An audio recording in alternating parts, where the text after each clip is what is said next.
Métanoïa, l'ange de la transformation, par l'estimé pasteur Kélate Hypothée, leader fondateur des églises ambassades, Impact Divin à ID.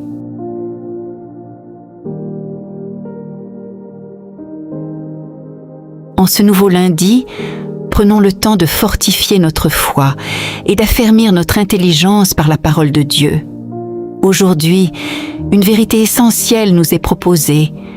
Nous sommes engagés dans un combat, mais nous devons surtout veiller à combattre le bon combat. Car dans le royaume de Dieu, il ne suffit pas de combattre, encore faut-il savoir qui nous combattons, avec quelles armes et dans quelle position nous combattons. Bienvenue dans ce nouveau moment de méditation et de transformation par la parole de Dieu. Notre thème de ce jour est « Combattez le bon combat ».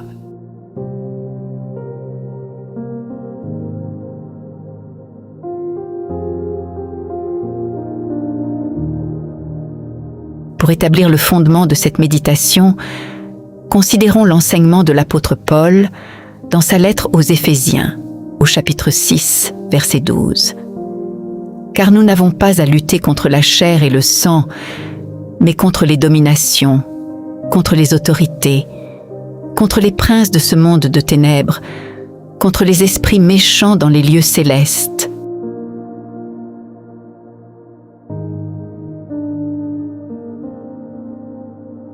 La guerre spirituelle est une réalité, et tout enfant de Dieu doit savoir que nous sommes des combattants spirituels. Cependant, comme nous le dit l'apôtre Paul, à travers notre verset d'ouverture, notre combat est hautement surnaturel et non charnel. En Christ, nous sommes des esprits, nous avons des âmes et habitons des corps. Nous avons été délivrés de la puissance des ténèbres et transportés dans le royaume de Dieu, notre Père.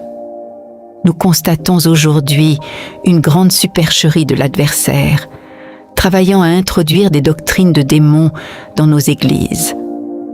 L'apôtre Paul nous avertit à ce sujet dans 1 Timothée, chapitre 4, versets 1 et 2.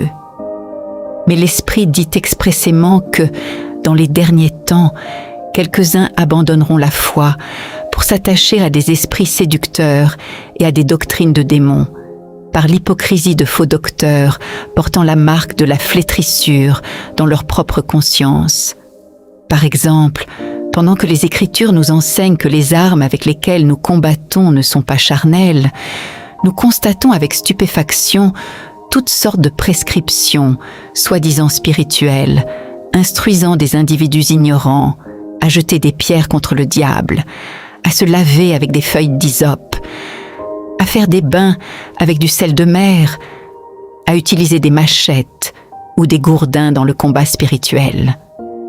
Ce sont des loups ravisseurs, déguisés en anges de lumière, pour entraîner ceux qui sont mal affermis dans leur dérèglement.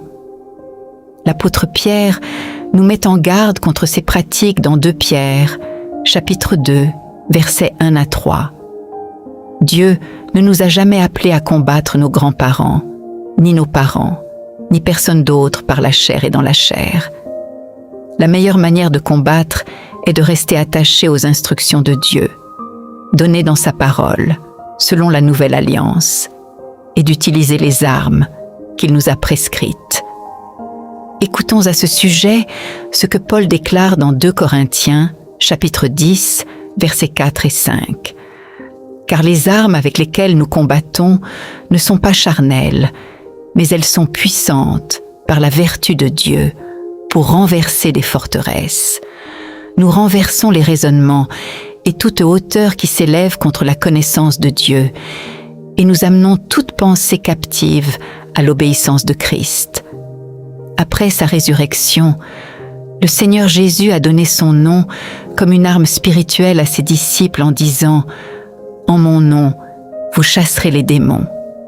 Cette déclaration se trouve dans Marc, chapitre 16, verset 17, et non avec un balai ou une bougie. C'est pourquoi, en faisant référence à la suprématie de son nom, Paul a déclaré dans Philippiens, chapitre 2, versets 10 et 11, afin qu'au nom de Jésus, tout genou fléchisse dans les cieux, sur la terre et sous la terre, et que toute langue confesse que Jésus-Christ est Seigneur, à la gloire de Dieu le Père. Remarquez qu'il n'est pas dit « au nom d'un citron » ou de l'ail ou d'un bracelet magique. Non, mais au nom de Jésus. Abandonnez donc ces mensonges qui visent à calomnier la voie de la vérité du combat spirituel. Prenez donc garde à vous-même dans ces temps de la fin et ne laissez personne vous tromper pour combattre le faux combat, le combat des sens physiques et non de la foi. Combattez dès aujourd'hui par le Saint-Esprit et au nom de Jésus, non pour vaincre, mais dans la victoire. Comme nous le rappelle 1 Jean, chapitre 4, verset 4, « Vous, petits enfants, vous êtes de Dieu, et vous les avez vaincus, parce que celui qui est en vous est plus grand que celui qui est dans le monde. »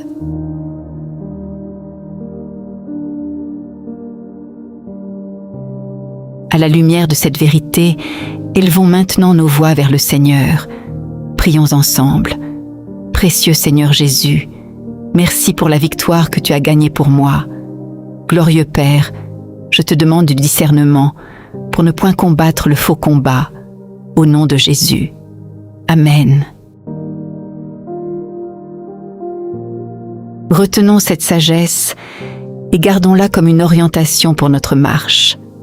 Combattez au nom de Jésus et les genoux fléchiront. Pour approfondir cette vérité, prenez le temps de méditer sur Actes, chapitre 4, verset 12, Actes, chapitre 3, verset 16, et Philippiens, chapitre 2, verset 9.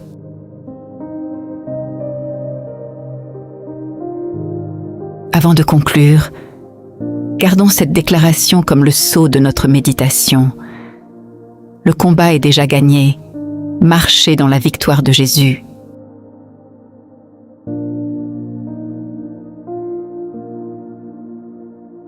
Si vous n'êtes pas encore né de nouveau, nous aimerions vous donner l'opportunité de faire de Jésus-Christ le Seigneur de votre vie. Priez maintenant avec nous de tout votre cœur. Ô Seigneur Dieu, je crois de tout mon cœur en Jésus-Christ, Fils du Dieu vivant. Je crois qu'il est mort pour moi et que Dieu l'a ressuscité des morts. Je crois qu'il est vivant aujourd'hui. Je confesse de ma bouche que Jésus-Christ est le Seigneur et le Sauveur de ma vie à partir d'aujourd'hui. Par lui et en son nom, j'ai la vie éternelle. Je suis né de nouveau. Merci Seigneur d'avoir sauvé mon âme. Je suis désormais un enfant de Dieu. Alléluia. Si vous avez fait cette prière avec foi, vous êtes désormais enfant de Dieu. Alléluia. Merci d'avoir été avec nous pour ce temps de méditation. Que la lumière de Christ éclaire chacun de vos pas et que sa parole demeure vivante dans votre cœur. Nous nous retrouvons très bientôt pour un nouveau numéro de Métanoïa, l'ange de la transformation.